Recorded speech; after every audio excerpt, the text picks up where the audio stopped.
জি, সম্মানিত দর্শক, আমরা মোহাম্মদপুর ফিলিং স্টেশনে আসার পরে সরজমিনে এসে যেটা দেখতে পেলাম যে এখানে নিয়মিত তেল পাওয়া যাচ্ছে এবং সরকারের আইন মেনে তেল দেওয়া হচ্ছে। এখানে আইন শৃঙ্খলা রক্ষাকারী বাহিনীর সদস্যরাও তৎপর রয়েছে যেন কোনো বিশৃঙ্খলার ঘটনা না হয়। আসলেই কি দেশে তেলের কৃত্রিম সংকট রয়েছে কিনা?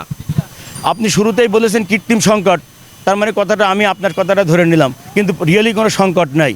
আপনার প্রশ্নের উত্তরটা আপনি দিয়ে করেছেন, আমিও সেই উত্তরটা দিচ্ছি। দেশে কৃত্রিম সংকট, সেই কৃত্রিম সংকট হচ্ছে লোভের সংকট। বাঙালি নিয়ে যখন আমি ঢাকা বিশ্ববিদ্যালয়ের ছাত্র, আমি সমাজবিজ্ঞানের ছাত্র, আমাদের কাজ ছিল মানুষ নিয়ে গবেষণা করা। বাঙালিদের পরে পৃথিবীর কোনো গবেষণা করে কনক্লুশন আসতে পারিনি। সেই কনক্লুশনের ধারাবাহিকতা বলতেছি। বাঙালি শব্দের অর্থে প্রথমে বলেছে বাঙালি পরিচয় দিতে হলে বলতে হবে হুজুকে মাতুয়া। এই হুজুকে মাতুয়ার কারণে এই পাম্প 2025 সালের মার্চ মাসে যে পরিমাণ পেট্রোল অকটেন সেল করেছে বা সরকার বরাদ্দ করেছে, তার চেয়ে প্রায় ডাবল পেট্রোল অকটেন এই পাম্পে সরকার বরাদ্দ করেছে এবং এই জনগণ এইভাবে সেই পেট্রোল অকটেন নিয়েছে। তারা যে কি করতেছে, বোতলে জাত করে ঘরের মাচার নিচেই বা খাটের উপরে রেখে দিচ্ছে কিনা তারাই জানে, আমরা বলতে পারবো না।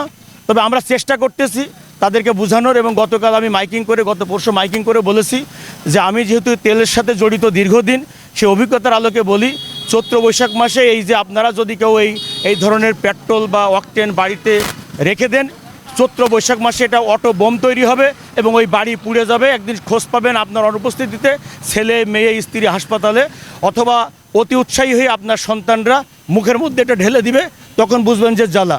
আমরা মনে করতেছি যে জনগণ, যেহেতু বর্তমান গণতান্ত্রিক সরকার প্রতি মাসের 30 তারিখে তেলের দাম সমন্বয় করে, 30 বা 31 তারিখে, মানে পরবর্তী মাসের 1 তারিখে এই বিদ্যমান দামটা বলবৎ থাকে। যেহেতু বর্তমান গণতান্ত্রিক সরকার মনে করেছে যে না, আমরা তেলের দাম বাড়াবো না, সে কারণে লাস্ট 31শে মার্চ চলে গেছে, 1 এপ্রিল থেকে যে তেলের দাম বাড়ানোর কথা থাকে, সমন্বয় করা থাকে, বাড়ানোর কথা বলবো না, সেটা গভর্নমেন্ট করে নাই, পূর্বের দামই গভর্নমেন্ট রেখে দিয়েছে। তা থেকে আমরা জনগণের প্রতি বলবো, আপনারা অতি উৎসাহী হবেন না, বেশি উদ্বিগ্ন হবেন না। যথার্থ জায়গায় তেল, যেমন আমাদের আন্ডারগ্রাউন্ড ট্যাঙ্কিতে তেল থাকে, আপনাদের যখন যে তেলের প্রয়োজন হয় তখন সেই তেল নেন, সেই সুযোগ আমাদেরকে করে দেন, সরকারকে করে দেন। আপনারা পরিবার নিয়ে ভালো থাকুন, দেশ ভালো থাকুক, এই আমাদের প্রত্যাশা। জি, আপনাকে অনেক ধন্যবাদ। জি, আপনার সুন্দর বক্তব্যের জন্য। দর্শক শুনছিলেন মোহাম্মদপুর ফিলিং স্টেশনের ওয়ানার তেনার বক্তব্য।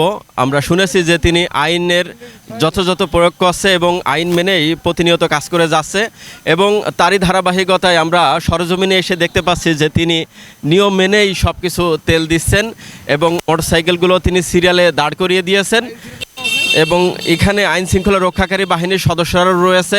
এখানে সকাল থেকেই মানুষ সিরিয়াল দিয়ে দাঁড়িয়েছিল।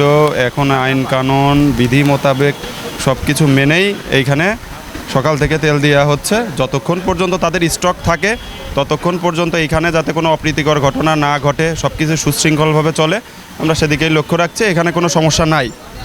জি, আপনাকে অনেক ধন্যবাদ। দর্শক শুনছিলেন আইন শৃঙ্খলা রক্ষাকারী বাহিনীর সদস্যদের বক্তব্য যে সব আইন মেনেই মোটামুটি এই মোহাম্মদপুর ফিলিং স্টেশনে তেল দেওয়া হচ্ছে। এবং পূর্বে আমরা যে কথাটি বলছিলাম যে এই ফিলিং স্টেশনের ওনারের সাথে কথা বলে যে তিনি সরকারি নির্দেশনা এবং সরকারি আইন পুরোপুরিভাবে মেনেই মোটামুটি তেল দিচ্ছেন, এবং সরজমিনে এসে আমরা দেখতে পাচ্ছি যে হ্যাঁ, দীর্ঘ একটা লাইন আমরা দেখতে পাচ্ছি, যেটা মোটরসাইকেলের লাইন।